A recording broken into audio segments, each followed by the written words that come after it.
कहानी जंगल की प्रेतमयी प्रेम कथा। एक बार की बात है, हिमालय की तलहटी में बसे एक छोटे से गांव में एक लड़की रहती थी जिसका नाम था आर्या। वह बेहद सुंदर और रहस्यमयी थी, लेकिन उसमें एक अजीब सा आकर्षण था। गांव वाले कहते थे कि आर्या अक्सर जंगल के भीतर अकेले जाया करती थी, जहां भयानक जंगली जानवर रहते थे। उसने कभी किसी से नहीं कहा कि वह वहां क्यों जाती है, पर हर बार लौटने पर उसकी आंखों में एक अजीब सी चमक होती थी। गाँव के लोग उस जंगल से डरते थे, क्योंकि कहते थे कि वह जंगल प्रेत बाधित है। वहाँ भालुओं का एक झुंड रहता था, लेकिन उनका नेता एक विशाल काले भालू को अमावस का रक्षक कहा जाता था। उस भालू के बारे में अफवाह थी कि वह इंसान नहीं बल्कि एक प्राचीन श्रापित आत्मा है जो इंसानों से बदला लेने की ताक में रहती है। आर्या को इस सब की परवाह नहीं थी। वह हर अमावस्या की रात जंगल में जाती थी। उस रात भी अमावस्या थी। वह अपने लाल लबादे में जंगल की ओर चल पड़ी। ठंडी हवा के बीच पत्तों की सरसराहट और अंधेरे में कहीं कहीं से जानवरों की डरावनी आवाजें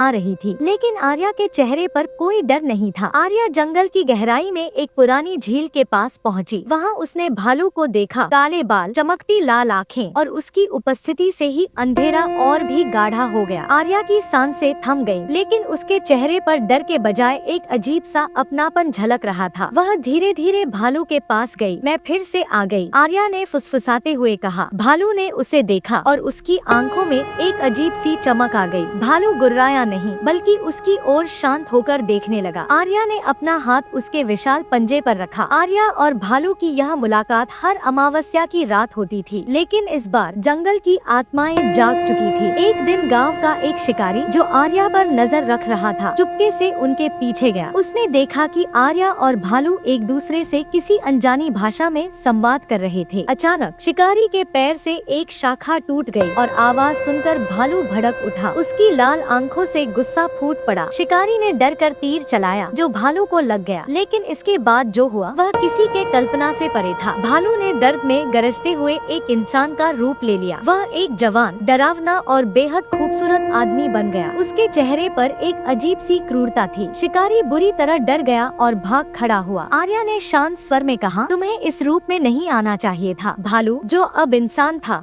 बोला, यह श्राप तुम्हारे बिना नहीं टूटेगा। मुझे इन जंगलों में सदा के लिए कैद किया गया है। जब तक कोई इंसान अपने पूरे दिल से मुझसे प्यार नहीं करेगा और मेरी आत्मा को स्वीकार नहीं करेगा, मैं इस रूप में भटकता रहूंगा। आर्या ने कहा, मैंने तुम्हें चुना है, लेकिन इसके लिए मुझे कीमत चुकानी होगी। अगली अमावस्या की रात आर्या ने गाँव छोड़ दिया। वह झील के पास पहुँची, जहाँ भालू इंतजार कर रहा था। आर्या ने एक खंजर निकाला और अपने हाथ की नस काट दी। उसके खून की बूंदें झील में गिरते ही पूरी झील लाल हो गई। भालू ने इंसानी रूप में आते हुए उसे गले लगाया, लेकिन तभी पूरी जंगल की आत्माएं जाग उठी। चारों ओर डरावनी आवाजें गूंजने लगी। आर्या की आंखें सफेद हो गईं और उसके शरीर से एक अजीब सी रोशनी निकली। भालू ने चीखते हुए कहा, नहीं, यह तुम नहीं कर सकती। लेकिन आर्या मुस्कुराई, तुम्हारा श्राप टूट गया है, लेकिन अब मैं इन जंगलों की रानी बन गई हूँ। भालू इंसान बन चुका था, लेकिन आर्या हमेशा के लिए जंगल की आत्माओं की रानी बन गई। कहते हैं, उस जंगल में जो भी प्रेमी जोड़ा जाता है, वहाँ आर्या की आवाज सुनाई देती है और झील का पानी अचानक लाल हो जाता है। और अगर कोई वहाँ अमावस्या की रात जाए तो उसे काले भालू की भयानक गुर्राहट सुनाई देती है। लेकिन वह भालू अब प्रेम नहीं, केवल बदला चाहता है। आर्या अब जंगल की रानी बन चुकी थी। वह एक इंसान से जंगल की आत्माओं का हिस्सा बन चुकी थी। झील का पानी अब स्थायी रूप से लाल था और अमावस्या की रातें पहले से भी अधिक डरावनी हो गई थी। गाँव वालों ने जंगल जाना पूरी तरह बंद कर दिया था। आर्या का प्रेमी, जिसे अब इंसानी रूप मिल चुका था, गांव लौटने की कोशिश कर रहा था। उसका नाम आदित्य था, लेकिन उसे हमेशा ऐसा महसूस होता था कि कोई उसे देख रहा है। वह अब इंसान तो था, पर उसकी आत्मा के भीतर अभी भी उस प्राचीन भालू का क्रोध और जंगल का जुड़ाव मौजूद था। एक रात आदित्य ने सोने की कोशिश की, लेकिन उसकी आंखें झपकी ही थी कि उसे आर्या की आवाज सुनाई दी, तुमने मुझे यहाँ छोड़ा और अब मैं तुम्हें छोड़ने नहीं दूंगी। आदित्य ने चौंक कर इधर उधर देखा, पर वहाँ कोई नहीं था। वह यह सोचकर शांत हो गया कि यह उसकी कल्पना मात्र थी, लेकिन उसकी खिड़की से झांकते पेड़ों की परछाइयाँ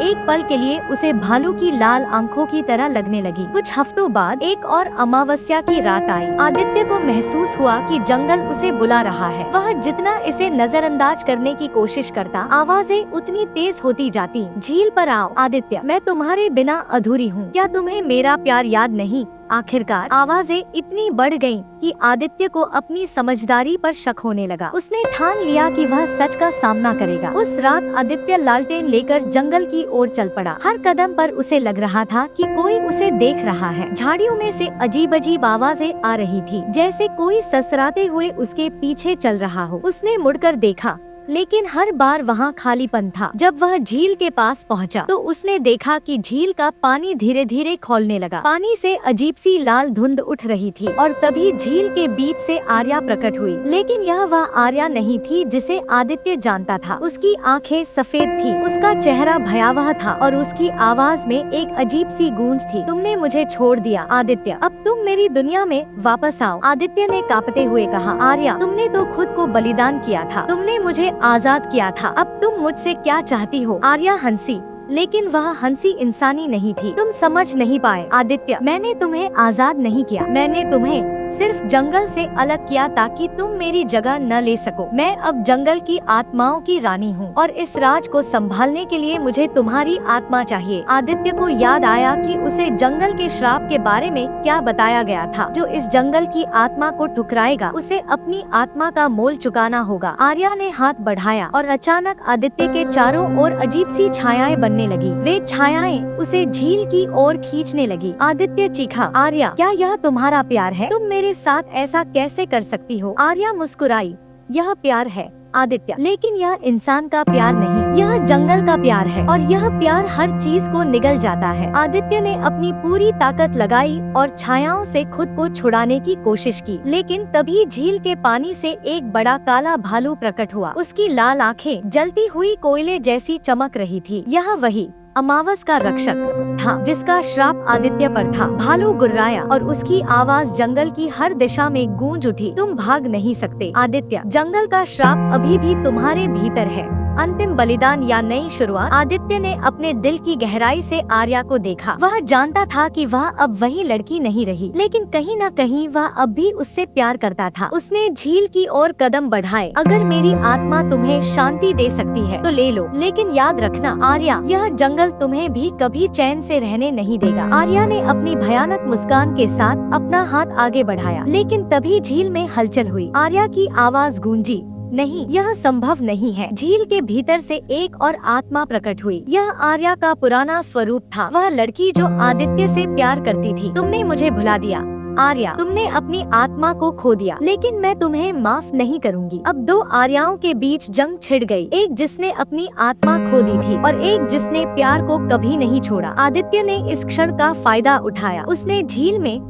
छलांग लगाई और झील के बीच में पड़े एक पुराने शिलालेख को छुआ। शिलालेख पर लिखा था, जो सच्चे दिल से प्यार करे वही जंगल को शांत कर सकता है। एक भयावह अंत या नई शुरुआत। झील का पानी अचानक शांत हो गया। आर्या की दोनों आत्माएं एक में मिल गईं और जंगल में सन्नाटा छा गया। भालू की लाल आंखें धीरे धीरे बुझ गई और वह अंधेरे में गायब हो गया। आदित्य ने खुद को झील के किनारे पाया। आर्या कहीं नहीं थी, वह अकेला खड़ा था और जंगल अब उसे देख रहा था। गांव लौटने के बाद आदित्य ने महसूस किया कि वह अब इंसान नहीं रहा। उसकी आंखों में एक अजीब सी लाल चमक थी। कहते हैं अब हर अमावस्या की रात जंगल में एक नई आत्मा घूमती है और झील का पानी अभी भी लाल है। कहानी खत्म नहीं हुई है, शायद वह कभी खत्म नहीं होगी।